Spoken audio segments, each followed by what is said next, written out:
সবাইকে শীতের শুভেচ্ছা। ধনিয়া পাতার দাম অনেক কমে গেছে এখন। মাত্র ১০ টাকায় আমরা এখন ২ আঁটি ধনিয়া পাতা পেয়ে যাচ্ছি। আর এই সুযোগে চলেন ধনিয়া পাতার রকমারি রেসিপি আমরা তৈরি করে ফেলি। গতকাল করেছিলাম আমি ধনিয়া পাতার ভর্তা অথবা চাটনি, আর আজকে করবো আমি ধনিয়া পাতার আচার। খুব মজার এবং লোভনীয় এই রেসিপিটা তৈরি করতে আমার যা যা লাগবে: ধনিয়া পাতা প্রথমে পরিষ্কার করে ধুয়ে পানি ঝরিয়ে রেখেছি। এরপর দুটা রসুন নিয়েছি। রসুনের খোসাগুলি ছাড়িয়ে আমি রসুনের কোয়াগুলি নিয়েছি, আর কাঁচামরিচ ফালি করে নিয়েছি। আর এখানে নিয়েছি আমি প্রায় 7টা পাকা জলপাই। আমরা যদি এখানে কাঁচা জলপাই দিয়ে থাকি তাহলে সিদ্ধ করে নিতে হবে। যেহেতু আমি এখানে পাকা জলপাইটাই নিয়েছি, আমার ফ্রিজের মধ্যে এগুলো পেকে গিয়েছিলো, আর আমি চেয়েছিলামও পাকা জলপাইটা ইউজ করতে। আর দিয়ে দেবো আমি এখানে আর নিয়েছি আমি 5 ফোড়ন।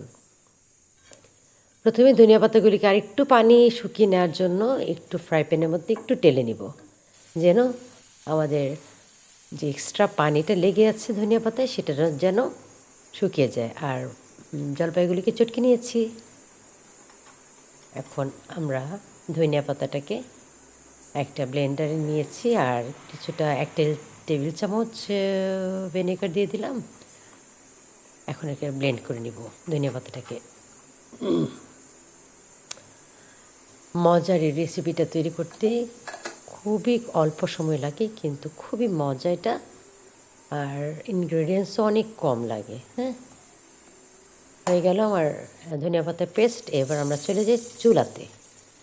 আমি 1 কাপের মতো সরিষার তেল দিয়ে দিয়েছি 1 চা চামচ 5 ফোড়ন। একটু নাড়াচাড়া করে আমরা দিয়ে দেব কি বলেন তো? এবার আমরা দিব 1/2 চা চামচ রসুন বাটা, সামান্য 1/2 চা চামচ আদা বাটা, একটু সুঘ্রাণের জন্য দিচ্ছি। এর সাথে সাথে দিয়ে দিব জলপাইগুলো, আমার চটকানো জলপাইগুলো দিয়ে দিব। সেই সাথে দিয়ে দিলাম ভিনেগার 1 টেবিল চামচের মতো।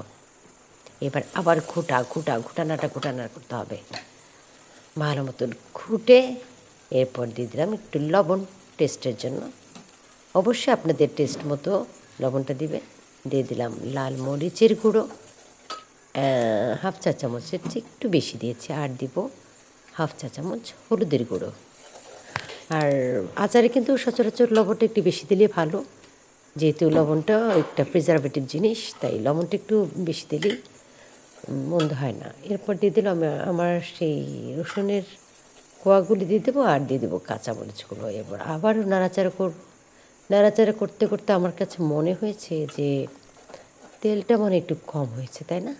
তাই আর একটু তেল দিয়ে দেবো, সরিষার তেল দিয়ে দেবো। সাথে চিনিটা আগে দিয়ে নিই, চিনিটা দিলে আবার একটু পানি ছাড়ে তো, তাই এরপরে দিয়ে দেবো আবার একটু তেলটা একটু কম হয়েছে, তাই আর একটু তেল দিয়ে দিচ্ছি।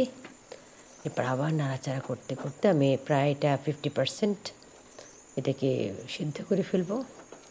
যখন আমাদের এই আচারটা 50% সিদ্ধ হয়ে যাবে, একটু টেস্ট করে দেখলাম একটু লবণ লাগবে মনে হচ্ছে, তাই একটু লবণ দিয়ে দিলাম। আর যখন 50% সিদ্ধ হয়ে যাবে তখন আমরা চুলাটাকে অফ করে দেব।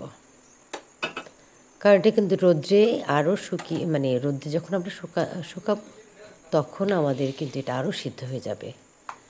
আমার চুলাটা অফ করে দিয়েছি। এরপর আমি ধনিয়া পাতাটা দিয়ে দিয়েছি। এবার দেখবেন যে ধনিয়া পাতাটা দেওয়ার সাথে সাথে, যেহেতু আমার এই তেলটা গরম আছে, তাই ধনিয়া পাতার কালারটার সাথে সাথে চেঞ্জ হয়ে যাচ্ছে। সেই জন্য আমাদের চুলাটাকে আগে থেকেই বন্ধ করে দিতে হবে। এরপর ফ্যানের বাতাসে আমি এটাকে ঠান্ডা করে নিলাম। এরপর একটা পরিষ্কার কাচের বয়ামে আমার আচারটাকে প্রিজার্ভ করে রাখবো।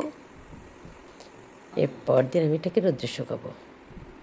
এই হলো আমার আচার, ধনিয়া পাতার আচার। অসম্ভব মজা, আপনারা বানিয়ে দেখবেন।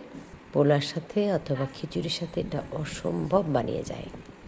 যদি ভালো লেগে থাকে একটা লাইক কমেন্টস অবশ্যই দিয়ে দেবেন। আজ এই পর্যন্তই। আল্লাহ হাফিজ।